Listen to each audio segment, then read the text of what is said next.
Online business start ಮಾಡಬೇಕು ಅನ್ಕೊಂಡಿದ್ದೀರಾ? Drop shipping ಬೆಟ್ರಾ ಅಥವಾ reselling ಬೆಟ್ರಾ ಅನ್ನೋದನ್ನ ಯೋಚನೆ ಮಾಡ್ತಿದ್ದೀರಾ? ಸೊ ಈ ವಿಡಿಯೋ ನಿಮ್ಮ ಎಲ್ಲ ಕನ್ಫ್ಯೂಷನ್ ದೂರ ಮಾಡುತ್ತೆ. ನಮಸ್ಕಾರ ಸ್ನೇಹಿತರೆ, ಇವತ್ತಿನ ಈ ವಿಡಿಯೋದಲ್ಲಿ ನಾವು ಒಂದು ಟಾಪಿಕ್ ಅನ್ನ ಡಿಸ್ಕಸ್ ಮಾಡ್ತಾ ಇದ್ದೀವಿ. ಯಾವುದಂತಂದ್ರೆ ಡ್ರಾಪ್ ಶಿಪ್ಪಿಂಗ್ ಬೆಟರಾ ಅಥವಾ ರೀಸೆಲ್ಲಿಂಗ್ ಬೆಟ್ರಾ, ಯಾವುದು ಬೆಸ್ಟ್? ಬಿಗಿನರ್ ಆಗಿದ್ರು ಕೂಡ ಈ ವಿಡಿಯೋನ ನೀವು ಕಂಪ್ಲೀಟ್ ಆಗಿ ಕ್ಲಿಯರಿಟಿಯಾಗಿ ನೀವು ನೋಡ್ಬೋದು.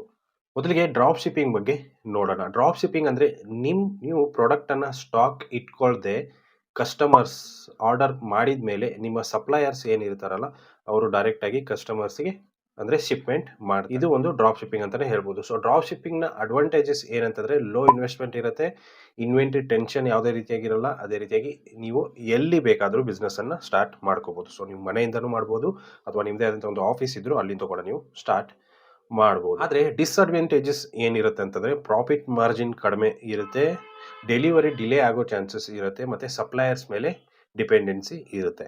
ಸೊ ಇದೊಂದು ಡಿಸ್ಅಡ್ವಾಂಟೇಜಸ್ ಅಂತಾನೆ ಹೇಳ್ಬೋದು. ನೆಕ್ಸ್ಟ್ ರೀಸೆಲ್ಲಿಂಗ್ ಬಗ್ಗೆ ಮಾತಾಡೋಣ.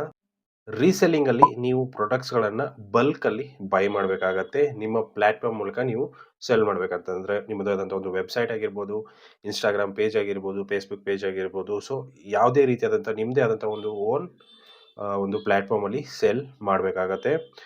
ರೀಸೆಲ್ಲಿಂಗ್ನ ಅಡ್ವಾಂಟೇಜಸ್ ಏನಪ್ಪಾ ಅಂತಂದ್ರೆ ಪ್ರಾಫಿಟ್ ಮಾರ್ಜಿನ್ ಜಾಸ್ತಿ ಸಿಗುತ್ತೆ ನಿಮಗೆ, ಡೆಲಿವರಿ ಫಾಸ್ಟ್ ಕೂಡ ಆಗುತ್ತೆ. ಯಾಕಂತಂದ್ರೆ ನೀವೇ ಡೆಲಿವರಿ ಮಾಡೋದು ಇರುತ್ತೆ. ಸೊ ಅದಕ್ಕೋಸ್ಕರ ಅಂದ್ರೆ ಶಿಪ್ಮೆಂಟ್ ನಿಮ್ಮದೇ ಇರೋದ್ರಿಂದ ನೀವು ಪ್ಯಾಕಿಂಗ್ ಮತ್ತೆ ಶಿಪ್ಮೆಂಟ್ ಬೇಗ ಆಗೋ ಚಾನ್ಸಸ್ ಇರುತ್ತೆ. ಮತ್ತೆ ಪ್ರಾಡಕ್ಟ್ ಕ್ವಾಲಿಟಿ ಮತ್ತೆ ಫುಲ್ ಕಂಟ್ರೋಲ್ ನಿಮ್ಮ ಹತ್ರ ಇರುತ್ತೆ. ಅಂದ್ರೆ ಕ್ವಾಲಿಟಿ ಡ್ರಾಪ್ ಶಿಪ್ಪಿಂಗ್ ಏನಪ್ಪಾ ಅಂತಂದ್ರೆ ಯಾರು ಸಪ್ಲೈಯರ್ಸ್ ಇದು ಮಾಡೋದ್ರಿಂದ ಏನಾಗುತ್ತೆ, ಯಾವ್ದು ಬೇಕಾದ್ರೂ ಪ್ರಾಡಕ್ಟ್ ಹೋಗ್ಬೋದು. ಯಾಕಂದ್ರೆ ನಾವು ಟಚ್ ಮಾಡಿಬಿಟ್ಟು ಪ್ರಾಡಕ್ಟ್ ಅನ್ನ ನೋಡಿರೋದಿಲ್ಲ ಯಾವ ರೀತಿ ಇರುತ್ತೆ ಕ್ವಾಲಿಟಿ ಅಂತ.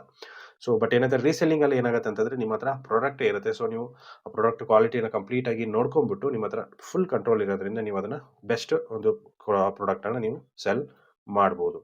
ಮತ್ತೆ ಇದರದ್ದು ಡಿಸ್ಅಡ್ವಾಂಟೇಜಸ್ ಏನಪ್ಪಾ ಅಂತಂದ್ರೆ ನಿಮಗೆ ಇನಿಷಿಯಲ್ ಇನ್ವೆಸ್ಟ್ಮೆಂಟ್ ಬೇಕಾಗುತ್ತೆ, ಸ್ಟಾಕ್ ಮ್ಯಾನೇಜ್ ಮಾಡಬೇಕಾಗುತ್ತೆ, ಮತ್ತೆ ಲಾಸ್ ರಿಸ್ಕು ಕೂಡ ಇರುತ್ತೆ. ಅಂದ್ರೆ ಇವಾಗ ಟ್ರೆಂಡಿಂಗ್ ಪ್ರಾಡಕ್ಟ್ಸ್ ಅನ್ನ ತರಿಸ್ತೀರಾ, ಸೊ ಸೆಲ್ ಆಯ್ತು ಅಂತಂದ್ರೆ ಓಕೆ, ಸೇಲ್ ಆಗ್ಲಿಲ್ಲ ಅಂತಂದ್ರೆ ನಿಮಗೆ ಅದು ಓಲ್ಡ್ ಸ್ಟಾಕೇ ಆಗ್ಬಿಡುತ್ತೆ. ಸೊ ಅದಕ್ಕೋಸ್ಕರ ಲಾಸಸ್ ತುಂಬಾ ನೋಡ್ಬೇಕಾಗತ್ತೆ. ಇವಾಗ ಎರಡಕ್ಕೂ ಕಂಪ್ಯಾರಿಸನ್ ಮಾಡೋಣ. ಸೊ ಡ್ರಾಪ್ ಶಿಪ್ಪಿಂಗ್ಗೆ ಬಿಗಿನರ್ ಏನಂತಂದ್ರೆ ತುಂಬಾ ಈಸಿ ಅಂತಾನೆ ಹೇಳ್ಬೋದು. ರೀಸೆಲ್ಲಿಂಗ್ಗೆ ಅದೇ ರೀತಿಯಾಗಿ ಪ್ರಾಫಿಟ್ ಸ್ಟ್ರಾಂಗ್ ಆಗಿ ಇರುತ್ತೆ. ಡ್ರಾಪ್ ಶಿಪ್ಪಿಂಗ್ ಅಲ್ಲಿ ರಿಸ್ಕ್ ಅನ್ನೋದು ಕಡಿಮೆ ಸಿಗುತ್ತೆ ನಿಮಗೆ, ರೀಸೆಲ್ಲಿಂಗ್ ನಲ್ಲಿ ಕಂಟ್ರೋಲ್ ಜಾಸ್ತಿ ಇರುತ್ತೆ. ಎರಡು ಬಿಸ್ನೆಸ್ ಮಾಡೆಲ್ ವರ್ಕ್ ಆಗುತ್ತೆ, ನಿಮ್ಮ ಸಿಚುವೇಶನ್ ಮೇಲೆ ಡಿಪೆಂಡ್ ಇದನ್ನ ನೀವು ತಗೋಬಹುದಾಗತ್ತೆ. ನೆಕ್ಸ್ಟ್ ಏನಪ್ಪಾ ಅಂತಂದ್ರೆ ವಿಚ್ ಈಸ್ ಬೆಟರ್, ಯಾವುದು ಬೆಸ್ಟ್? ಬಿಗಿನರ್ಸ್ ಆಗಿದ್ರಪ್ಪ ಅಂತಂದ್ರೆ ಡ್ರಾಪ್ ಶಿಪ್ಪಿಂಗ್ ಇಂದಾನೆ ಸ್ಟಾರ್ಟ್ ಮಾಡಿ. ಕ್ಯಾಪಿಟಲ್ ಇದ್ರೆ ರೀಸೆಲ್ಲಿಂಗ್ ನೀವು ಮಾಡಬಹುದು. ಅಂದ್ರೆ ನಿಮ್ಮ ಬ್ಯಾಕ್ ಗ್ರೌಂಡ್ ಅಂದ್ರೆ ಬ್ಯಾಲೆನ್ಸ್ ಸ್ವಲ್ಪ ಇತ್ತಂತಂದ್ರೆ ನೀವು ಇನ್ವೆಸ್ಟ್ ಮಾಡೋ ಒಂದು ಇದರಲ್ಲಿ ಇದ್ರೆ ಅಂತಂದ್ರೆ ರೀಸೆಲ್ಲಿಂಗ್ ಅನ್ನ ನೀವು ಮಾಡಬಹುದು.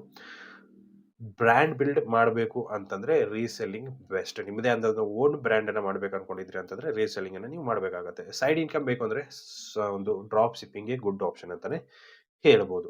ಪರ್ಫೆಕ್ಟ್ ಬಿಸ್ನೆಸ್ ಮಾಡಲ್ ಅನ್ನೋದು ಇಲ್ಲ, ನಿಮ್ಮ ಬಜೆಟ್, ಟೈಮ್ ಮತ್ತೆ ಗೋಲ್ ಇವೆಲ್ಲ ಡಿಸೈಡ್ ಮಾಡುತ್ತೆ ಯಾವ ಬಿಸ್ನೆಸ್ ನಿಮಗೆ ಬೆಟರ್ ಅನ್ನೋದನ್ನ ಕಮೆಂಟ್ ನೀವು ಮಾಡಬಹುದು. ಈ ವಿಡಿಯೋ ನಿಮಗೆ ಯೂಸ್ಫುಲ್ ಆಗಿದ್ರೆ ಲೈಕ್ ಮಾಡಿ, ಸಬ್ಸ್ಕ್ರೈಬ್ ಮಾಡಿ, ಮತ್ತೆ ಕಮೆಂಟ್ ನಲ್ಲಿ ಹೇಳಿ ಡ್ರಾಪ್ ಶಿಪ್ಪಿಂಗ್ ಅಥವಾ ರೀಸೆಲ್ಲಿಂಗ್ ಅಂತ.